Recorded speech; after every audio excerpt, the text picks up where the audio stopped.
Welcome to the Hill. Well, it's good news, bad news kind of day for Donald Trump. Bad news first. The former president is appearing in court just hours ago, and now a trial date has been set for his hush money trial. And Trump, as you might expect, was fuming about the decision today. I shouldn't have a trial. This is not a trial. This is not an act of criminality. Now, the good news part. Trump receiving a financial lifeline in his civil fraud trial. His bond being reduced by hundreds of millions of dollars, and he gets a little more time to pay. How will today's developments affect the race for the White House? Good question. Thanks for being with us. I'm Chris Steyerwalt. This is The Hill on NewsNation.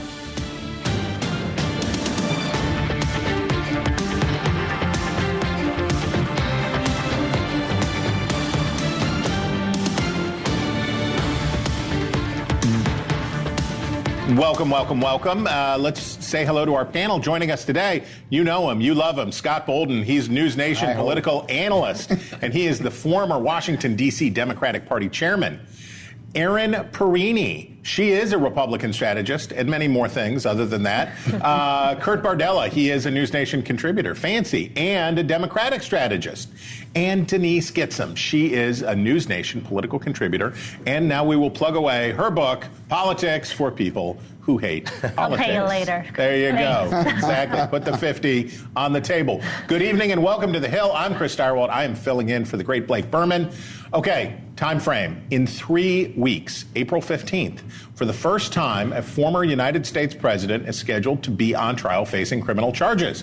Donald Trump is alleged to have falsified business records to pay hush money to adult actress Stormy Daniels. Here's what Trump said outside court today. We're going through this weaponization of our government to try and knock out somebody's political opponent. And so far, based on the polls, it's not working at all. The people understand it. We have a man who just ruled they'd like the trial to start in 21 days or something. And I don't know how you can have a trial that's going on right in the middle of an election. Not fair. Not fair. It's not fair at all. Not a fan. Meanwhile, just hours before a deadline to post a $464 million bond in a civil fraud case, a New York appeals court substantially lowered the amount of the bond to $175 million. Okay, we're going to talk to the panel about this and what it means, but we need to know first what the facts of the case are, what this really means.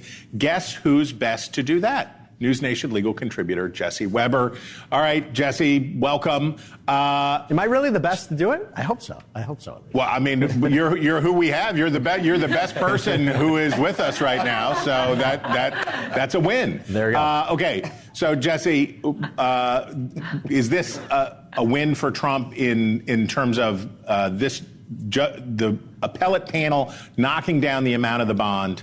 That means that his case is stronger. Does this point to credulity on their part about his complaints about the case against him? Okay, well, let's be clear. So the appellate court made this decision. It was a 2-page decision. They did not give any rationale for why they knocked it down, but on its face, they are disagreeing with Judge Engoron's ruling that this $464 million bond amount had to be paid immediately, right? So the $464 million judgment stands. This decision in and of itself has no weighing on the merits of the case, so that whether or not Donald Trump will be successful on appeal. But what it says at the very least is that it's the amount of bond that he had to put up right now, the full amount, $464 million, was excessive. And clearly this is a win for Donald Trump because $175 million, a $300 million reduction, he, by all accounts, will be able to make that, whether it's putting up cash as collateral, whether he puts up the cash himself, gets one of the companies to put it up for him. This is obviously a win because what that means is Letitia James will not be able to go after his assets if he puts up the bond. Okay. And now we've heard Trump trial dates set before. Even in this case, we've seen the date slide, and this is in that hush money case. How likely are we really that this is going to happen, that next month we're going to have O.J. the Revenge, Donald Trump on trial in New York? Well, let's be clear, right? So the judge has been very critical of Donald Trump's defense team, has said April 15th is the day. Now, obviously, there's some outstanding motions. There's a motion about pretrial publicity, but assuming that it starts on April 15th, that doesn't mean the trial starts on April 15th. That means when jury selection starts. And we're dealing with the former president of the United States. Getting a fair and impartial jury in that case, I think, is going to be quite difficult. So you might see jury selection take a little bit of time before you even get into the merits of the case. Jesse, I said you were the best man for the job, and there you did. Well, I couldn't disappoint, so thank you. You knocked it right out of the park. Jesse Weber, thank you very much. Thank you. Okay, Scott, take off your Democrat hat for a moment and put your expert attorney hat on for a second. I thought he was the best. Well, no, but now I'm going to give you a difficult client, and your difficult client is Donald John Trump. Yes. If you are trying to impanel a jury, as this happens in New York, that's just kind of bonkers, right? Like, you practice here in a pretty big city, but New York is the biggest city in the country. It has the most intense media environment. Yeah. Are they really going to be able to pick a jury in New York City? Well, the system says they are, and they'll have what we call voir dire. And yes, they're going to be able to pick a jury, and it's going to be in that jurisdiction. And what Jesse didn't say is once they start to pick a jury, he's locked in. That defendant, Donald John Trump, my client, is going to be to my right, and I'm going to be sitting there picking a jury. And remember, cameras will be in the courtroom. And now the time starts working against Donald Trump, because if it takes forever to pick a jury, now you're getting deeper into campaign season, deeper into politics, and he's going to have to start spending all of his time in court, not on the campaign trail. Okay, Kurt, taking your Democrat hat off and just being an image maker, just a taste maker. You're too young to remember the O.J. Simpson trial. I'm going to flatter you and say that you don't remember what it was like in this country when for days and days and days and days, all that there was in the news was this ongoing trial and these minute legal proceedings.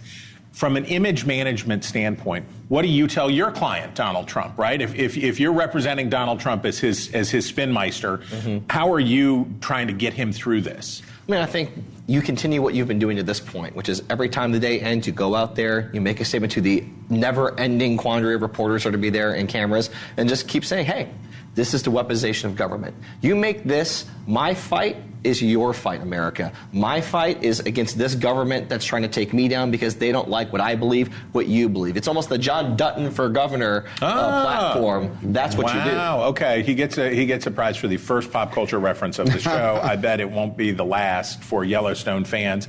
Okay, Aaron. Let's think about it this way. Trump, this has to upset him, right? I don't know how much credence to give a New York Times piece that basically said the two things in his life that Donald Trump has fought the hardest to avoid is to be convicted of a crime and to have his stuff taken away from him, right? And he's bankrupted a few companies and he's done all this stuff. And so he's run along the edge for a while. There has to be a psychological toll to this, to him as a candidate, right? They're just, as a person, as a candidate, this has got to wear a person down. It possibly could, but this man also was the president of the United States at one point and has had an extraordinary amount of pressure and an extraordinary amount of business success. And with that comes the pitfalls and the other side of that coin, which is an extraordinary amount of scrutiny and an extraordinary amount of negative headlines. But if you're Donald Trump here, the earned media dollars on this trial being on air will be something that even Joe Biden, as a sitting president of the United States, will have a hard time overcoming. And good news or bad news, however the trial shakes out, that will be incredibly difficult for Democrats Denise, to overcome. Put a bow on it for us. Oh, that is such a great point. I mean, we talked about the funding gap between Biden's campaign and Trump's campaign, and we talked about how he had earned media in excess of $5 billion in 2016. When you say earned media, what do you mean? Free media. Right. Like so if you were what to we're buy doing the right ad now. time, so if you were to buy the ad time, this is how much it'd be worth. Talking about Donald Trump, he continues to be relevant. And you know, to us, I mean, we're DC folks, right? We care about the politics. This is just another day, another trial date for most Americans. Most have tuned out, but what they see is the visual of Donald Trump being there and saying exactly what Kurt said. But now, let me just say, I think you're right. I think both of you I think you're all right. But there is a point where what Trump was talking about, Denise, where he says, my poll numbers just go up, people like me more and more. That was an experience inside a Republican primary contest. That's right. Not with a general election. What happens with those voters? So I think that what you're seeing in terms of dissatisfaction amongst most American voters, with 59% wishing there was no such thing as they never heard Biden and Trump ever again, those two names, and the rise of RFK Jr. with 10%, double digits in the polling. People might don't have get ahead of the show, option. Denise. Sorry, Kurt and I have been talking about it all day. But you know, like there's just so many other options that people might have in a moment. At least one. At least one. Right? But the other is don't vote, right? People always have the option not to vote, which I do not encourage, by the way. You must do your civic duty. I don't know. I know Chris and I might disagree a bit on that, but I'm for it. Okay. The fraying relationship, speaking of Joe Biden, the fraying relationship between the Biden administration and Israel just took another turn for the worst. Prime Minister Benjamin Netanyahu canceling the trip of an Israeli delegation to the United States. It's a protest of the passage of a United Nations resolution calling for a ceasefire in the Israel-Hamas war during the Muslim celebration of Ramadan. The Biden administration is standing behind its vote to abstain. We get to decide what our policy is. The Prime Minister's office seems to be indicating through public statements that we somehow changed here. We haven't. And we get to decide. Okay, panel. So to abstain in this matter, Scott, we'll start with you again. Mm-hmm. To abstain in this matter is neither pleasing to Israel's critics nor pleasing to Israelis and people supporting them. Does this speak to the vapor lock around the Biden administration on this issue? They can't really seem to pick a way that they want to go as it relates to dealing with Israel. Well, they're picking a way. There's 2 points. They're picking a way, along with several other countries, who this abstention allowed this resolution to pass for the first time. That's pretty powerful and significant. Secondly, the United States of America has sent millions, maybe billions, to Israel over the years. And they are using our weaponry to deal with Gaza and to deal with Rafah and what have you. And they don't seem to want to listen to the U.S. and the rest of the world, whether we're right or wrong. And this is a messaging issue, but more importantly, it's like a chess move. Now, Israel's got its next move. All right, Aaron. And we're going to hear from John Bolton later on. We're going to talk about all this, I promise. We'll talk about more. But the politics of this, right? Biden is in a crack here because his base is upset, is what Scott just described about. We just heard Alexandria Ocasio-Cortez use the G word. She called it a genocide or said she got in the neighborhood of talking about genocide. And we're hearing those stressors, but also Israel still has majority support among Americans. Talk about that. Well, there are a couple of things I'll talk about. One is that this is not a messaging issue. This is an actual policy issue. This was a capitulation today by the United States, and the Russian ambassador to the UN put out a statement saying the Security Council's resolution is a victory for Russia and China. If that doesn't tell you everything that we need to know about where this is, politically speaking, geopolitically speaking, we continue to see chaos, and that's only exacerbated politically for Joe Biden by what you continue to see at the southern border. You see the Mexican president saying, I could lock down the border, and I haven't done it. You hear this over and over again. As long as there's this chaos swirling around Joe Biden and there's a third-party candidate that could help take away votes from him, because if you're voting for RFK, you're probably not going to be voting for Donald Trump. That helps Donald Trump. Kurt, defend your man. Defend your man. I mean, I'm sorry. When I hear the word chaos, I happen to think of Donald Trump. I'm just saying, all due respect to that. And I happen to think about the Afghanistan fall. I mean, but here's the bottom line. I honestly don't think that when I think about the voters who are going to determine this election in Michigan, in Arizona, in Georgia, in Wisconsin, I don't think they're going to be paying too much attention about what's going on right now today with a UN resolution. I don't think they have the slightest clue what's going on. I don't think the American people are that tuned in on that front. Denise, really quickly, is that what people who hate politics are thinking? Yeah, I think people who hate politics probably do still have principles. And I think one of the reasons that they hate politics so much is because we have politicians like President Biden who are trying to thread the needle and have it all ways. And guess what? You got to stand for something if you want to be president. Not anymore. I think things are changing. The U.S. hasn't changed its position. It's asking for a ceasefire, and it's been moving in that direction. Now. Be nice. It's too early in the show. It's too early in the show to be mean to each other. Okay.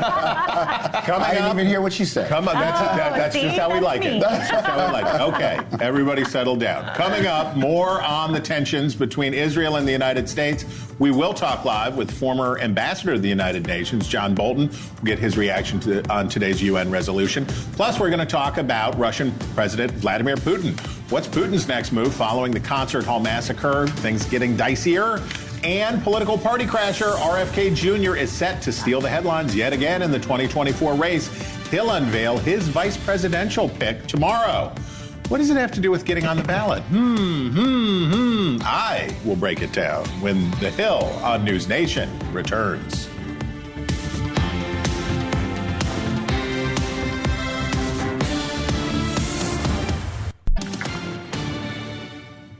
Welcome back. Now, tomorrow in Oakland, California, Oaktown, independent presidential candidate Robert F. Kennedy Jr.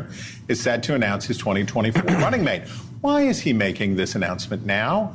Shall we break it down, shan't we? Okay, here, let's look at our first handy-dandy magical graphic. RFK Jr.'s possible running mates. Here are some of them. This is not all of them, but this is some of them. Okay. So on this list, you have Jesse the Body Ventura, former professional wrestler turned Minnesota governor. You have Aaron Rodgers, once a great quarterback, now a New York Jet. I kid. And you have Nicole Shanahan, the ex-wife of one of the founders of Google. And you have Tulsi Gabbard, former congresswoman, former Democrat, and sort of MAGA-adjacent figure. So you can see a reason why any of these folks might be on a list, right? You might get from Ventura or Rodgers, you might get celebrity. From Shanahan, you might get money. From Gabbard, you might get access to a category of voters where there's already some pretty strong overlap. And Gabbard, I'm not saying it will be Tulsi Gabbard, but I'm saying here's the rationale behind somebody like Tulsi Gabbard, which is, look at the next graphic, look at this map. Here it is. You're going to see it. It's going to blow you away. Boom. Utah alone. That is the one state in which Robert F. Kennedy Jr. has access to the ballot, that his name will appear on the ballot, and it's Utah, the Beehive State. No, I don't want to give it away too soon, but that's probably not enough to shape the outcome of the 2024 election. Okay, so there are 26 states, though, that in order to get on the ballot, you have to have a running mate. And those are the libertarians. Now you just gave away the ending. That just gives away the ending of this whole spiel. Go back. You have to just pretend you didn't see it. Scott, instruct the jury to disregard that graphic. Okay, but there are 26 states where you have to have a running mate in order to get on the ballot. Now, in some of those states, you can swap out the person later. You can have fill in now, and then you can swap it in for the real thing. But in some of the states, who you pick is who you pick. So this is very much about ballot access. He needs to make this pick so he can try to get on the ballot. That's why the weirdo choice of doing it so early in the process, because normally you want to wait until the end and have this, especially when you're already famous yourself, you want to wait till the end to do it. But then, now show the map. And everybody acts surprised when we show the map. Here it is. It's covered in gold. So there it is. Oh my gosh, wow. I can't believe how good that map is. That's the 36. Those are the 36 states in which the Libertarian Party is already on the ballot, and they're going to be on in 50 basically. They may miss one place, but the Libertarian Party is going to be everywhere. Why Tulsi Gabbard? Why would Tulsi Gabbard be a good choice? Because there's substantial overlap. She's anti-war, so are the Libertarians. She is fringy in some ways. No offense, Libertarians don't at me, but she holds some transgressive beliefs against the two-party duopoly. She's got some cred there, and very importantly for RFK, appeals to the kind of MAGA-adjacent voters, some of whom are in the Libertarian Party. They meet in May. He needs their nomination in order to really be a competitor in this race. And if he picked her, then maybe. Okay, I broke it down. You heard it from me. You saw our maps. You know what it is. Panel. Okay, Aaron, I'm going to start with you this time. Okay. Should he pick Tulsi Gabbard? I don't think Tulsi's a bad pick for him, because ultimately the biggest thing, rule number one in politics, get your candidate on the ballot. Yes. So if they get him on the ballot, and she is more of a libertarian type to all of the points you made, that's a strong ticket. But I don't know if she's willing to run again. She's kind of seen what the swamp looks like. I don't know that she wants me. Also, people don't vote down ballot. They aren't going to vote because of your VP choice necessarily. They really do vote top of the ticket. So for him, it's more about the appeal to being able to get on that libertarian ballot than it is that Tulsi will bring in new. Yeah. But it's a little of both, right, Kurt? There's a little of both in there. Yeah. That she does have this real appeal with sort of the MAGA. There's a kind of an alt-right MAGA energy that she taps into, and we'll call it the Joe Rogan universe, maybe, of these voters. She does have real appeal there, right? I don't think that Kennedy is going to pick someone that could help take votes away from Donald Trump, and that's really. I don't think. I think when you look at the people who are funding the Kennedy campaign are Trump donors. Who's funding the? Oh, so they're not. He's not going to pick someone that could steal votes away from Donald Denise, Trump. Is that That's true? not what they're doing. Except for Nicole Shanahan, which is why she's the also money. on the list. I think the do-re-mi. There you go. And Oaktown, as you Oaktown, said. that's right. She's from Oakland. Yep. She grew up like me, half Chinese, half white. She is like just so Bay Area. And why would you ever pick Oakland Kamala Harris as the place? Maybe. But you know, it feels like it just feels like it's going to be Nicole Shanahan to me. Okay, well, and Scott, he telegraphed it, right? Yeah. He hung out with her. They went art shopping together. in the most libertarian adjacent California campaign activity ever. They went shopping for fine art. Who do you think he should pick? I don't know, and I don't care. All of them. It doesn't matter. He's on one state, and he's got to get the libertarian nomination. Right. And by the way, he's 1,000% behind Israel and the Hamas-Israel war, right. which libertarians But Tulsi Gabbard would shore him up with those Tulsi votes. Gabbard ran for president in 2020. Did she win? Do you remember? I do. Yes. It's not much of a memory. Yes. Okay. Well, so, she gave it a shot. Well, she of course, put it out there. You get an A for effort. She has great hair. But you need votes and delegates. I think it would say a lot more about how bad it must be to be the quarterback of the New York Jets to run for vice president with Robert Kennedy. Now that is the kind of football dig that you're here for. This is why I'm here for you. Here's a question for you. Whichever one he picks, right? Yeah. Do you really believe that he can get 20% or more of the vote to impact either the Republican nominee or the Democratic nominee that would really jack up the general? Yes, for sure. Especially if No Labels is a dud. And right now it looks like No Labels is a dud. No Labels not going anywhere fast. So. Right. And if that's the case, then there's all of this energy that wants something else. Remember, don't ever let them forget. There's 60%, 70% of the country that wants something. I know. I stipulate for the record, Counselor. The record will reflect. We have to take a break, but there's still much more ahead on the Hill. Exit interview. The president of Mexico will leave office in less than a year, and he opens up about border security. Is he the most important person in the 2024 election? And James Carville, the Ragin' Cajun Unfiltered, the Democratic strategist, sounds off on his party, why he compares President Biden's polling numbers to, I'm not going to say, seeing your grandmother naked. I'm sorry I said it, America. That's next here on the Hill.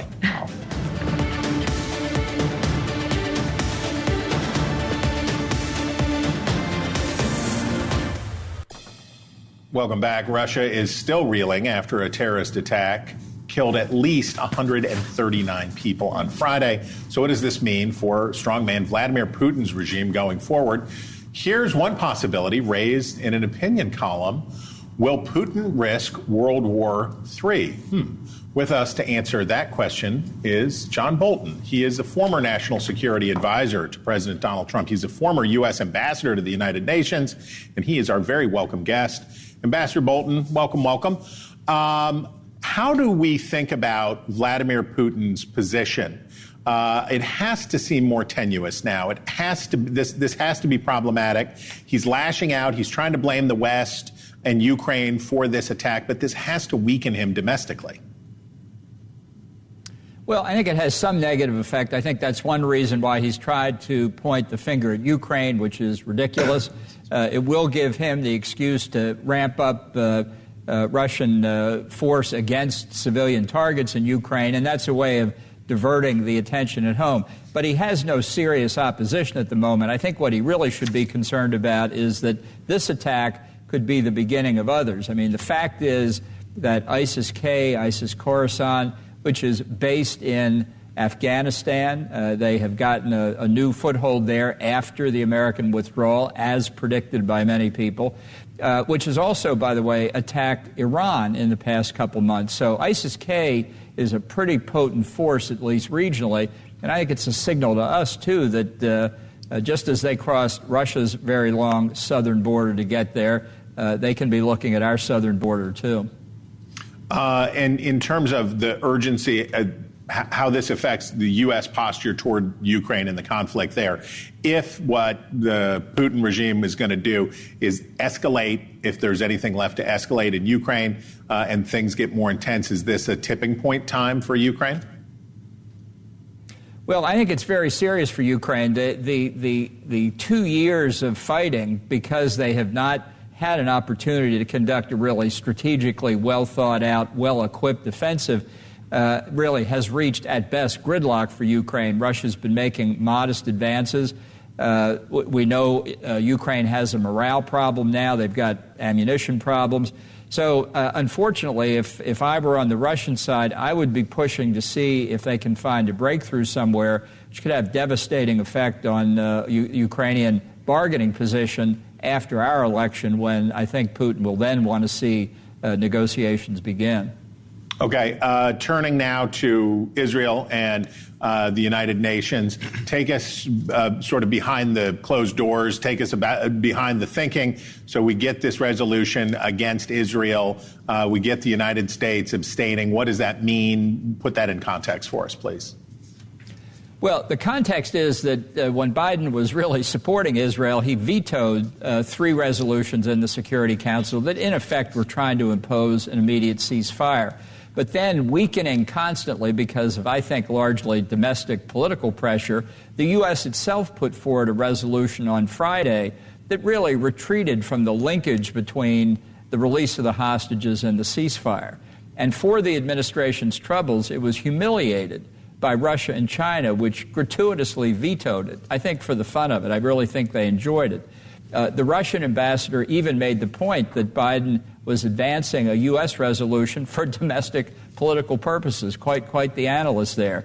And today, the United States abstained on a resolution basically, not word for word, but basically doing what the earlier 3 resolutions it had vetoed did. So all in all, this is a retreat by the United States. It's really a snub to Israel. It weakens the American position, I think, on countering terrorism. We're going to hear all of this read back to us at some point. And I think it just shows an administration policy on the war in the Middle East, which is not just Gaza, but really covers a number of other fronts like the Houthis in Yemen, just shows the policy is intellectually in collapse. Before I turn you loose, Ambassador, I want your insight on one last thing. The president of Mexico, I think we can show the quote that he used in an interview with CBS News. We are not going to act, he said, as policemen for any foreign government. Mexico first. Our home comes first. And he has demands. He has a list of demands.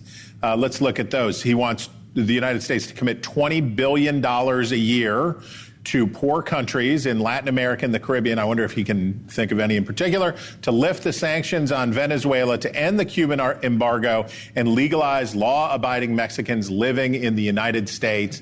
So he says, basically, I could shut the border down if I wanted to. I've done it before. I'll do it again. But you're going to pay me first. As a diplomat, as a career diplomat, as a national security expert, is this normal kind of horse trading, this to go on television in the other country and make a list of demands? Interpret this for us. This is legacy building by a guy in his last year who sees weakness in Washington. I mean, the fact is that AMLO, as they call him in Mexico, and Trump effectively did close the U.S.-Mexico border, and Mexico went a long way to closing its border with Guatemala. The secret is deterrence. If people think they're going to walk across Mexico and not get into the United States, they're rational people. They're going to stay at home. And that's the way it was until Biden and Mayorkas came in and told us how they were reversing all of Trump administration policies. Look, I favor increased legal immigration into the United States. We need more people. The issue is who decides who comes in. Us or the people who want to come in? That's why the illegals should be stopped. Would it be worth paying him off? Would that be a good investment if you could pay him off so that he'd cooperate? Would that be money well spent? No, he will cooperate when we simply stop taking people in because he doesn't have any other choice. He needs our help in closing his border in Guatemala and other places. But when he sees an administration in near collapse, fearful of what's going to happen in just a few months in the election, he's trying to take advantage of him. He may succeed. All right, Ambassador John Bolton, my friend, thank you very much for making time for us. Okay. Glad to be with you. Okay, panel. So that Obrador interview I found very interesting. So he's raising questions after his interview with 60 Minutes. He claims he stopped the flow of immigrants in December and January, but he wants all this money, and we already talked about that. That's a lot of dough. So let's listen to what he had to say. Here is the president himself. If they don't do the things that you've said need to be done, then what? The flow of migrants will continue. Your critics have said what you're doing or what you're asking for to help secure the border is diplomatic blackmail. What do you say? I'm speaking frankly. We have to say things as they are. And I always say what I feel. I don't know if any of you speak Spanish. Do we have any Spanish speakers on the panel? Well, I don't either, but I didn't need a translator for bah. Bah. Okay, so let's start with you, Denise. Californian. That's me. The reality for Joe Biden is he needs to get this matter under control. Immigration continues. So Joe Biden has these twin troubles: his age, which he can't do anything about his age, and immigration. And immigration is eating him alive. We've seen the numbers. We've talked about it on the show. It's just eating him alive with independent voters. And it's even causing disaffection among Democrats. Do I hear the president of Mexico correctly that he is extorting the vulnerable incumbent of the United States for cash? I mean, AMLO's the guy who campaigned on hugs, not bullets, but he sure knows how to hold a gun to Biden's head, it seems. You know, this is the problem with a weak president, is we can't expect another president to do what's rightfully our president's job to do, which is to close the borders and really to show up and have some gumption about what it is that we actually want to have as a border policy. And there's no such thing as that clarity in the midst of these conversations of what we're seeing President Biden try and not try to do all at the same time. Kurt, the only name so John Bolton talked about why Joe Biden was weak and why he was all of that. But I don't think John Bolton's supporting the guy who's running against him, right? Right. Donald Trump. Right. Now, whatever Democrats are going to say about Donald Trump, they're not going to say that he was weak on the border. They're not going to say that immigration is a problem for him. Isn't that sort of an acknowledged soft spot for Democrats' attacks on Trump? I think if I'm advising Democrats, which in this case I am not for the record, I would tell them the point that they should make is, well, wait a second. The last time you tried this, you said that Mexico was going to pay for a wall that was going to fix this whole thing. Where's that wall and where's the check from Mexico? Actually, the opposite's happening. Mexico's trying to extort us right now. You said you were going to fix this before. Where's the proof of that? On the other side of it, I would say that, frankly, I came up in San Diego politics. I came up watching this issue unfold before my very eyes. This is an issue that we have been saying literally the same exact thing about for 20 years, no matter who's in the Oval If we could Office. Harness the energy from the stares from the Republican women sitting on either side of you right now, we could roast a Frankfurter on this desk right here. So we'll just let the hot stares speak as rebuttal to your comments. Okay. Coming up, former Republican National Committee chairwoman to NBC analyst Ronna McDaniel changes her tune on January 6th in the 2020 election. So why now? We'll discuss it with the panel next.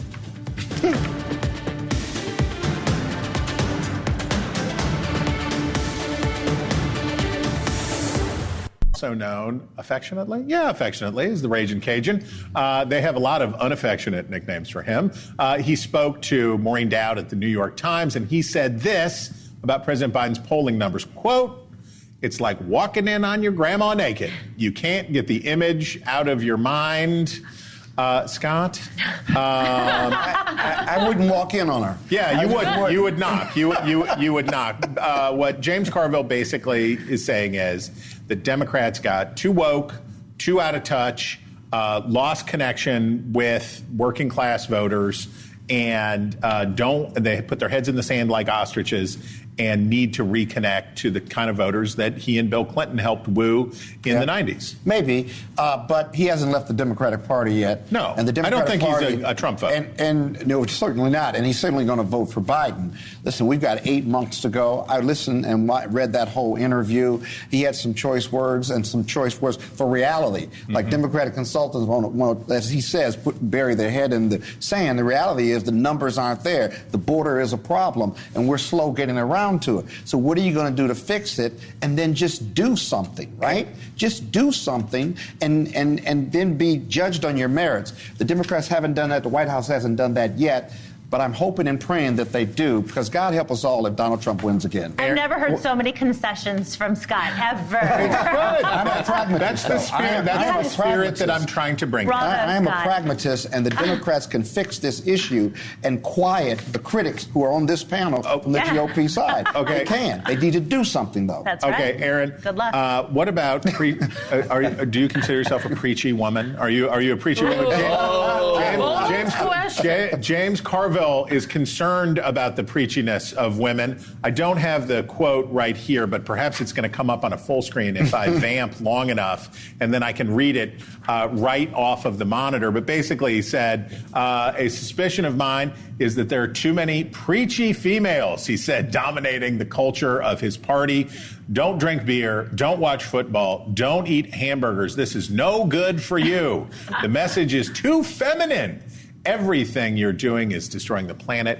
You gotta eat your peas. Your peas. Where's HR when you need them? Exactly. Whoa. I think the preachy woman line is a bad one. Yes. But I do get the larger point that he's making, that these are people who are not in touch with the everyday American. Listen, I eat hamburgers, I love football, and I drink beer. And so to have somebody who doesn't represent, even those aren't my values, but those are things culturally that I enjoy, and having them try to dictate to me about how I should feel as a woman to woman, nothing upsets me more in politics than when I am expected to vote for someone because I'm a woman, or I'm expected to do something because I'm a woman. So the idea that women are supposed to be a voice for each other, and the radical left is so far removed from the reality of a life as a woman. I would say preach, sister, but I don't want to risk that at this moment. Okay, NBC's hiring of the former head of the Republican National Committee as a political commentator has created a firestorm inside and outside of NBC. On Morning Joe, co-host Mika Brzezinski summarized her and Joe Scarborough's opposition